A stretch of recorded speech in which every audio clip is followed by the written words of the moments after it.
Welcome to the Way She Leads podcast, where we integrate strategy, intuition, and real life leadership so that you can create impact with more joy and ease without pushing, proving, or burning yourself out. Hi, I'm Megan Akatu, former corporate leader turned transformational coach, and I help women feel fully alive in their purpose in a way that ripples out through every area of their lives. If you've ever felt like there is a better way, you are not wrong and you are not alone. Each episode brings you conversations with experts and real leaders sharing tangible and holistic practices to help you lead your life in a way that actually feels good, not just looks good on paper.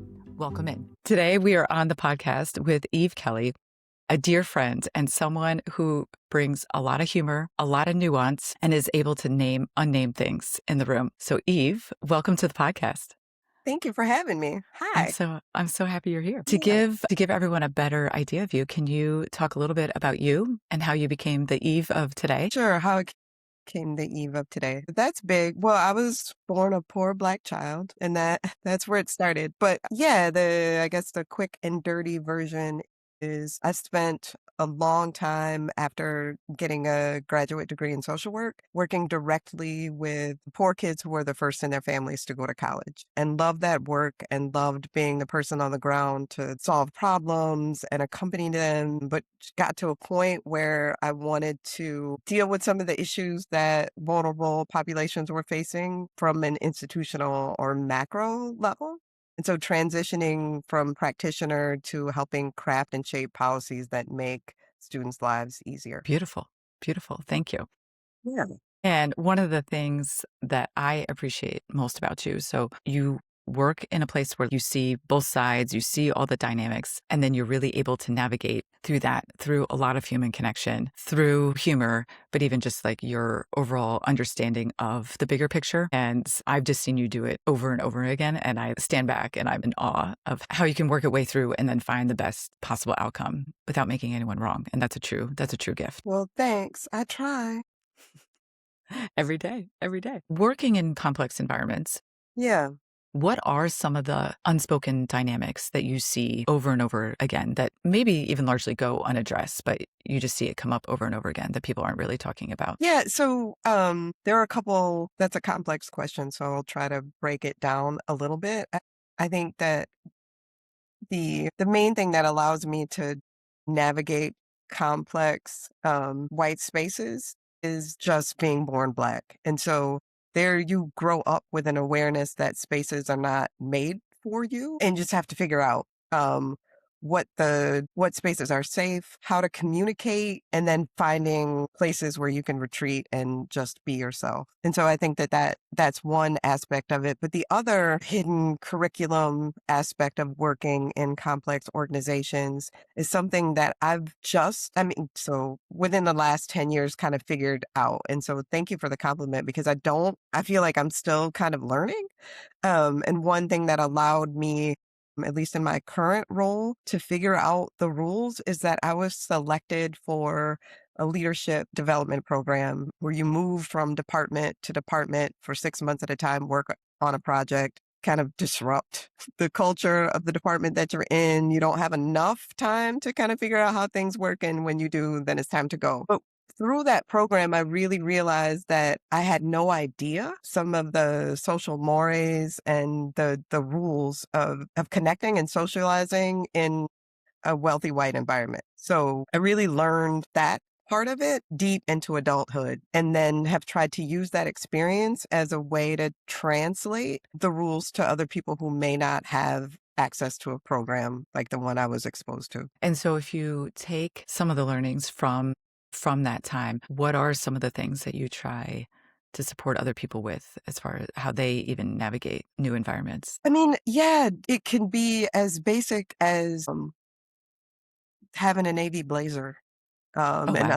understanding Yeah. that that's the expectation, or knowing that every time you're taking out to lunch, you're being evaluated and scrutinized in a certain way. And if you order a steak too well done, you will be disqualified in a way that you won't be aware of. Or if you order a sweet Moscato, you will be summarily dismissed, but no one will tell you that. And so just kind of giving the cheat codes to folks who may one, not see these things and not understand the negative impact it could have on your career trajectory by not knowing which wine to order or sandwich and how to eat that sandwich and that you're always being scrutinized. I think that's the thing that is hard for a lot of people to understand, that when you are a woman or person of color in complex organizations, the level of scrutiny is greater. And Hmm. there's an aspect where, I mean, so there's a lot of research on this, like that hyper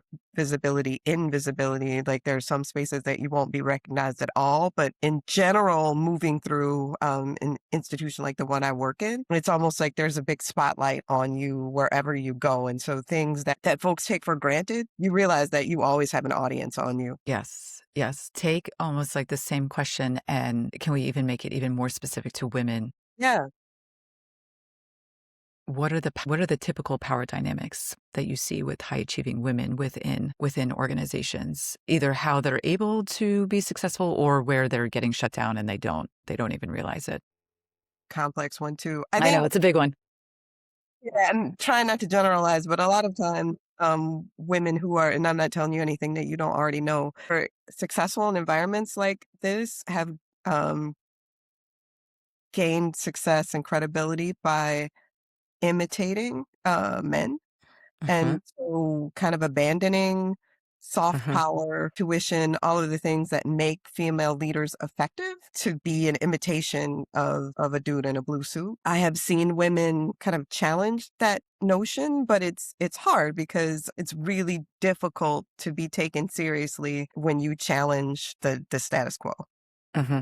And that can be as basic as like, wearing color or lipstick. And so I think we're getting better at understanding not just and again, these are generalizations, female power, but also introversion and traits that are not necessarily associated with power and leadership in the United States. Yes. Oh, don't worry. I have introversion questions for you. Yeah. Oh, Coming great. up, coming up. We're just not there yet. And what do you see with long term self abandonment? You mean what are the risks of Yeah. Yeah. What pretending happens? Yeah. that you're not?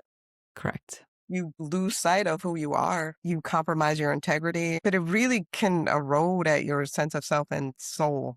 Because basically, what you're telling yourself is that the way that I operate and the way that is most natural to me is something I have to reject. And Yeah. I think there's a cognitive dissonance in that Yeah. even if you can do it, you're going to pay a consequence at a certain point. Yep, yep. Do you see even just effects on decisions that are made or Well, how they're yeah, made? I mean, because again, if you are going against what you know to be true to either fit a mold or establish credibility, um, that's stress that is Mhm. internalized, that impacts your health and everything else. And so in decision making, going back to your question, when you can't trust who you are, you can't trust your instincts. And so it Yeah, makes it harder to make decisions when you're trying to balance it with what the expectation is or what you think you should do. When generally speaking, we as humans know what is right and what is wrong.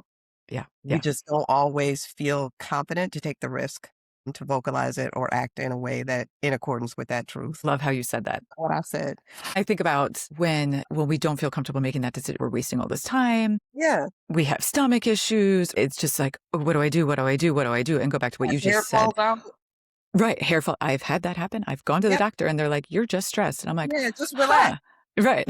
About that. And then we've wasted all this time, all this energy when really, to your point, we actually know what to do. It's just having that self trust to say it Yeah. or make that decision. And I find a lot of clients when they're coming in, it usually is about confidence and decision making is usually what they're Yeah. saying Yeah.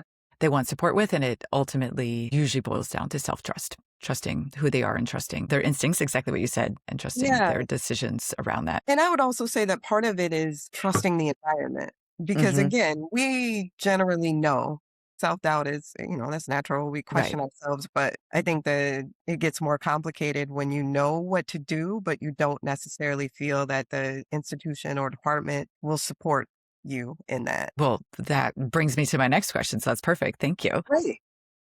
When you do see what I would call like a naturally positive and inclusive leader, what are the things that that person is doing that really does help bring everyone along and bring everyone in? Having humility and not making assumptions. I mean, I'm thinking of some of the incredible people I've had the benefit of working with. A lot of times, if they don't have a name tag or not introduced, you wouldn't necessarily know that they're the person in charge. I think that what that does, and I don't mean like humility in a false sense, is Right. that it makes you more approachable. And the more approachable you are, the more likely you are going to be receiving accurate information about what's happening. Because as you know, leaders tend to Yeah. get this really highly edited version of what's going Yeah. on the ground. And I think the more relatable you are as a leader, the more likely you are going to be able to, that people will bring you what's happening in an honest way. When you even talk about the assumptions, because I agree, what do strong leaders do to even check their own assumptions? Is there a particular practice they do? Are they always in a learning mode? I think that the most basic thing that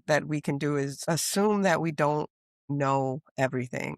And Uh-huh. in most cases don't know anything. And if you can operate from that space, then it only allows for things to be more clear. And Uh-huh. I think that we as just people rely on assumptions to get through the day. There are time constraints and pressures. And so that reliance on thinking like you're identifying what's in front of you and not questioning it is a part of being busy. But I think the more that you can allow space to really interrogate assumptions, then it's just going to make your decision making more clear. Absolutely.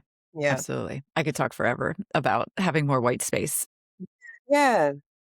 in our days, and in our society, we really are rewarded for being very busy. So it's certainly And even a pretending conscious practice. people are rewarded for walking Yeah. too quickly Yeah. for people to say hello Yeah. and carrying things and Yeah. being productive. Like, yeah, we need to be efficient and produce, but that's not all we need to do. Yes.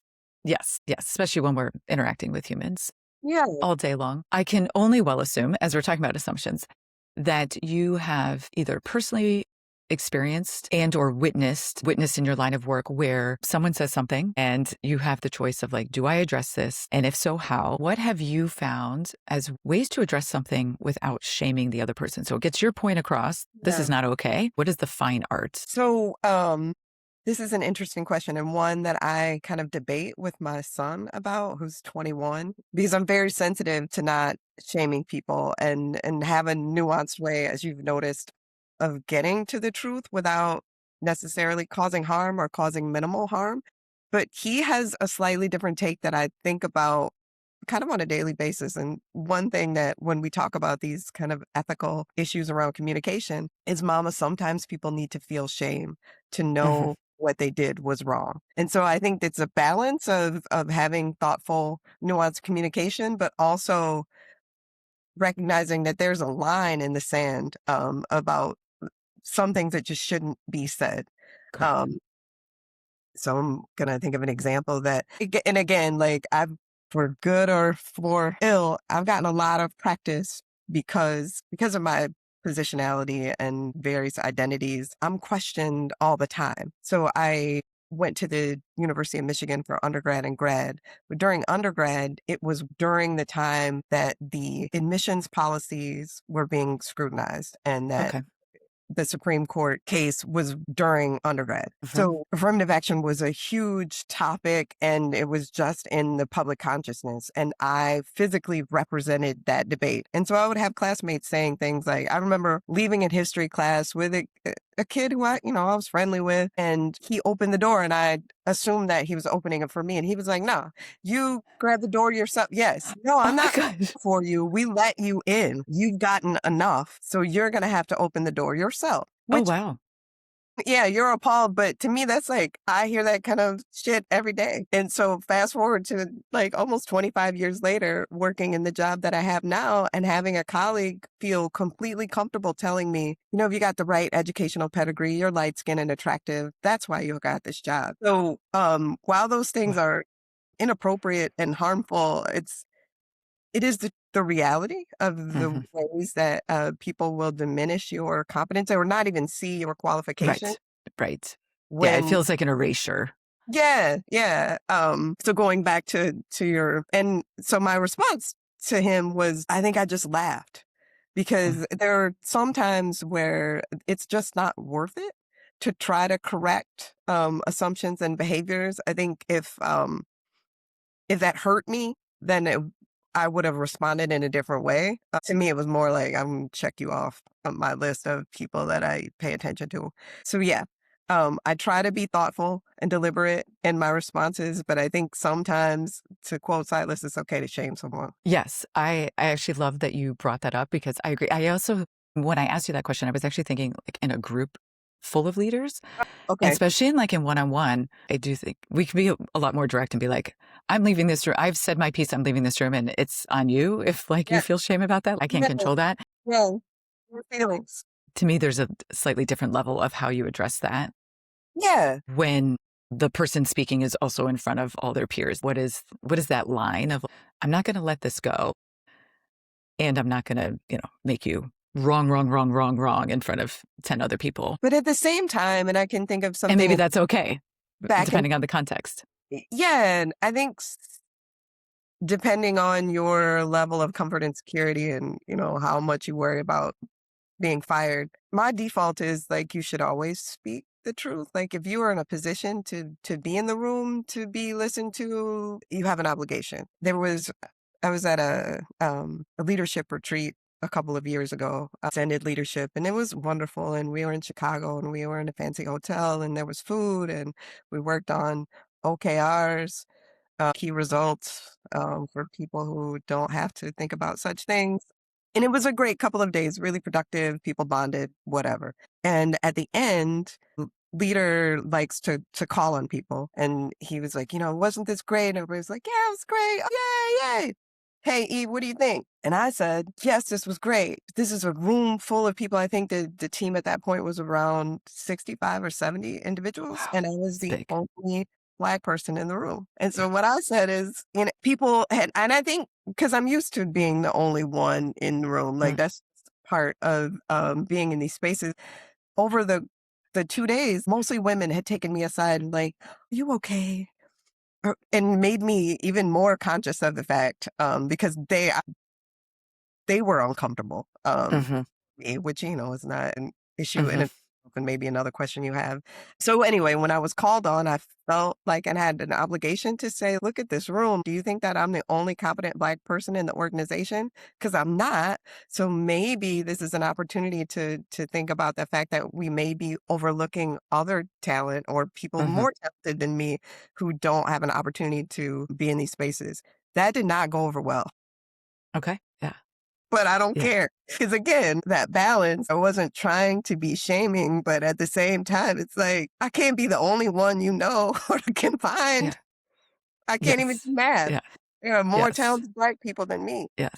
You know what this whole conversation is reminding me of? Whether you decide to say, speak up or not, it's also being personally okay with that decision Yes, and yes. letting it go. I am now remembering a situation we had, so it would have been May or June of 21, gotten through COVID. And I had also taken a lead in DI work in addition to my day-to-day job. And at the end of the year, we were celebrating, we were talking about OKRs or KPIs and wins. And my leader at that time actually had received a lot of positive feedback from the DI work that was being done Uh-huh. within the division. And so we're going through all the things, and that was not mentioned. And I raised my hand and I was like, and the room went silent Silent. because they knew how much work had been done. They knew how much positive feedback there'd been even within the division and outside of the Yep. division around it. And nobody said a word.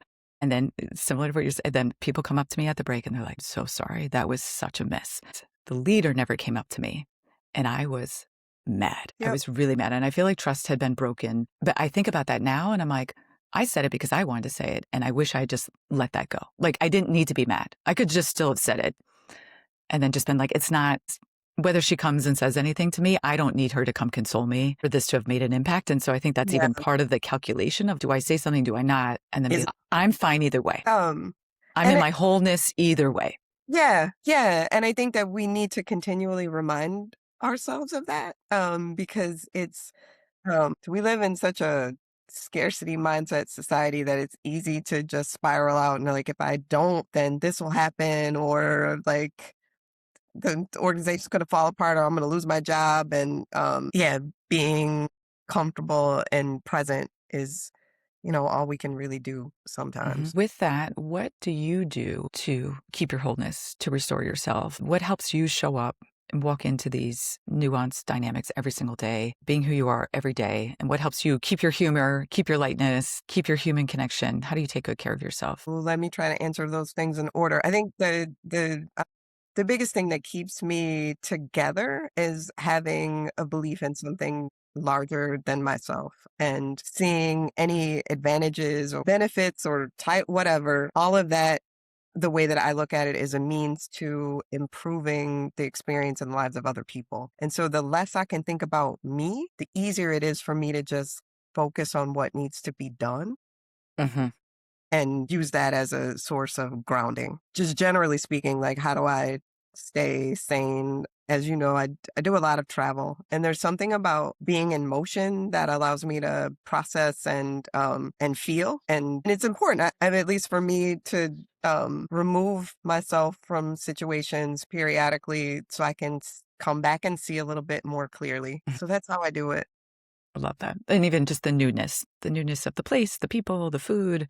For me, and Yeah. I've only started to really pay attention to this, so I don't drive, as you know, but the people listening might not. So I take a lot of trains. I'm on the train a Yeah. lot, and I would notice that like as soon as the train would like get up to speed, like I would cry, and it would be so consistent. Like the conductors knew, like the first time they saw it, they were like, "What's up with this lady?" But they were just like, Okay. "This is the Niles girl." And sometimes she cries.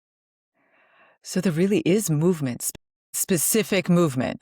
Yes, it's the Wow. the feeling of momentum, I think, that allows me Wow. to have that release. Yeah.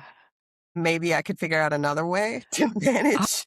no, trips are a great way to manage. I love it. Yeah, I just got goosebumps. yeah, there's That's something so about cool. the physicality of, like, being in motion that, I don't know, helps me regulate That's things. so cool. Do you have similar feelings when you are walking? Yeah. Yep, Okay. absolutely. So, yeah, walking, being propelled, like, one of my favorite feelings in the world, and it scares the shit out of a lot of people, is taking off in an airplane. Yeah. Like, The I thrust. feel Yeah. so happy. Like, I Yeah. have special songs that I listen to when I'm taking off. I'm like, "Yeah." Here we go. Here we go. Yeah. I love that you know that about yourself. That is amazing. Someone who also loves to travel. I don't know that I've ever paid attention to the physical momentum. So I'm just gonna check in on that for Yeah, yeah. myself. That's really fun. Through your work, what has that taught you about people? I guess I'll start by telling you what I've learned about me in the process of That doing was gonna be my follow-up question. So you can work. just do Yeah, do it all that together.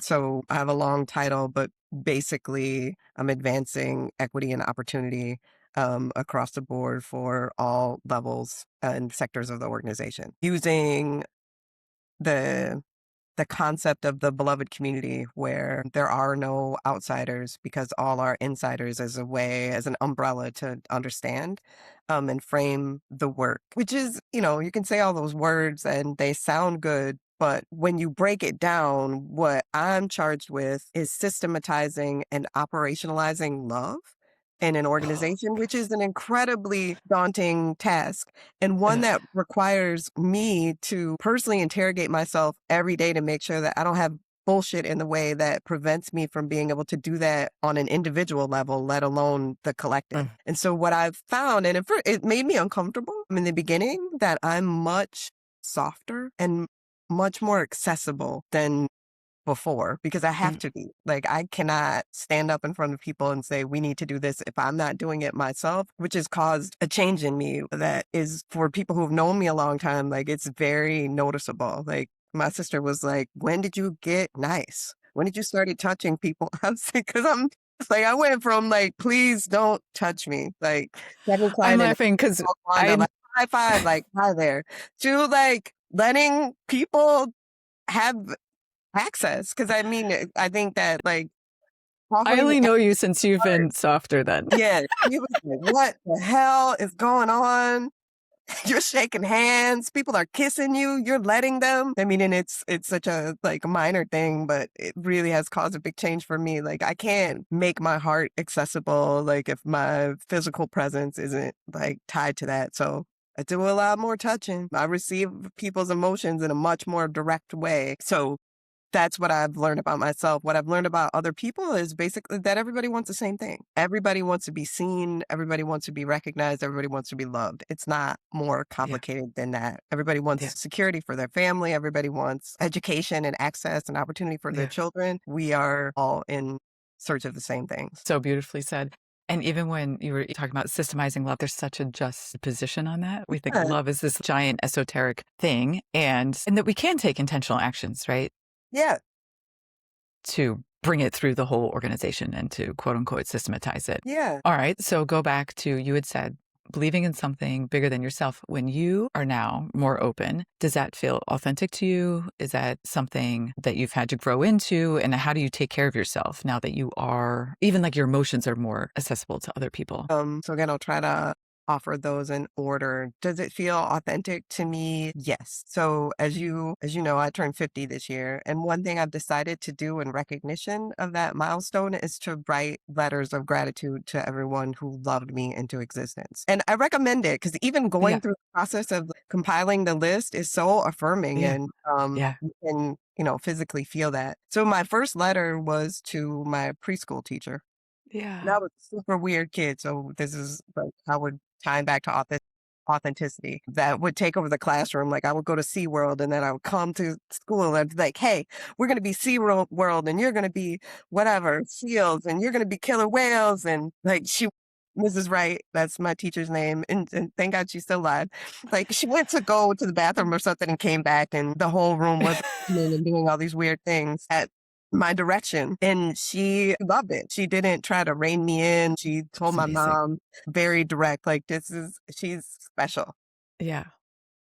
So I've been my full self for a minute. I think and I'm not quite sure how I've been able to maintain that because I'm still very much that little girl. But the older I get, the more I realize that it takes intentionality and it Hmm. takes not giving a shit what other people think to Hmm. maintain that sense of authenticity and your real self. The more you do it, the more practiced you become. Yeah. Like that's just your way of being. Yeah. Yeah.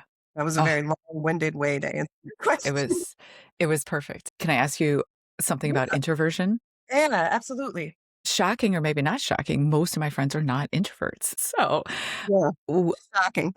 and and I think about how powerfully you show up, and I guess anyone who knows you well knows that you are, but you certainly Yeah, are very skilled in most people think that I'm not. yeah, yeah, you're very skilled in that human connection part, making everyone feel seen and heard and loved. So, how have you figured out the best ways for you to show up in, let's say, predominantly extroverted spaces, knowing that you're an introvert, and then how do you recover on the backside? Yeah, thanks for that question. So I'll back up. So I come from a really big family. My mom is one of 15. And so on that side of the family, I have 50 first cousins, which Oh my means gosh. every family Yeah. function was chaotic and loud and crazy. And while that is wonderful and it's such a blessing to have such a big family, I realized when I got older and could say like, I don't want to go, that it was actually really overwhelming Yeah. much stimulus for me to be in Yeah. those spaces all the time. So that was my first lesson, but I didn't really understand why I was like not as happy as my mom Yeah. staying until like midnight with everybody talking over each other and how tired and worn out I would be and compared to the rest of my family was really energized by that. And then through self-investigation and just self-awareness and having the language, because this introversion, extroversion wasn't as common and Right. ubiquitous when I was younger as it is now. Like this is kind of the language of organizations at this point. Now that I understand that I'm going to need to sleep for 3 days if I go to a Yeah. party, it really impacts how I manage my calendar. And this is something that took me a while to figure out and one, realize that I had the power to manage that and like, not just be reactive at everyone's behest. And so I will make sure that I don't have too many evening events in one week. If Beautiful. I have a scheduled conversation that I know is going to be difficult or take a lot of emotional energy from me, then I block out time after. Hmm. If I have to present at a town hall, which again, I can trick people and make them think that I want to be on stage or having people look at me, but I don't. Giving myself the space to recover. Still undertaking whatever is required of me, but understanding that it's also on the back end, I need to do some things to build Hmm. myself back up to be able to come Hmm. back here on Hmm. Monday. Hmm. I love this always being in this self inquiry. I have learned in my 40s that I'm actually more of like an ambivert. And again, I think I always thought I was this massive extrovert. And then COVID hit and I was like kind of okay. And I was like, maybe I'm not. And I work from home most of the time. And I'm really okay with that. And then I'm also realize when I go into organizations probably every 2 to 3 weeks, and I'm now learning I better not have anything on the calendar the next day. I Yep. can't go facilitate and lead a group of people and then just go back into my normal day. Yeah. Um, and I'm mid 40s. And so it is always this process of, okay, like what feels good? Okay, that didn't feel good. Let's change the calendar. Let's update the calendar. Yeah, yeah. And you mentioned COVID, so it was traumatic and none of us really knew what was happening and we had to make adjustments. But it was the best time of my life because I didn't have to make small talk. I got to be with my son all day. Transitioning back was so hard. I remember my first day when we were back in person. I was in a new department and a colleague was taking me around, like, let me introduce you to Julie and blah, blah, blah. And she works here. And here's Mary and here's John. And after the seventh one, I just started crying.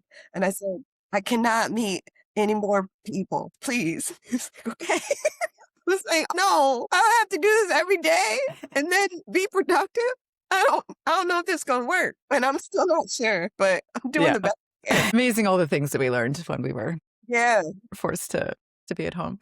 Anything that I didn't ask you that you would like to share on? The only other thing is about support networks. And you asked me Mhm. in several different ways what keeps me sane. I think the older I get, the more I appreciate and value female friendships in a different way and look at them very much as a kind of protective factor against the world and holding them in much a more sacred esteem than I think I Mm. did growing up. Can I ask you a few So, quick fire questions? I of promise course you can. they're gonna be Yeah. fun. What does feminine leadership mean to you? This is just the first thing that came to my head. It looks like lipstick and heels. For me, that's kind of like armor. Silas would not, no one wants their mom at school. But there were times where he would call me, like there was something that was like so unjust, or he was so upset with something that the principal said that he would call me in and he would say, put on your lipstick and heels. Like, it's time for you to kick ass. And I'd be like, yes. Yeah, let's And go. he would hear me like clicking down the Yeah, hall. I So love that. I that's what it love looked that. like for me. Yeah, yeah, being in that feminine power. Love that so Yeah. much. What is the Eve secret sauce? Joy. Beautiful.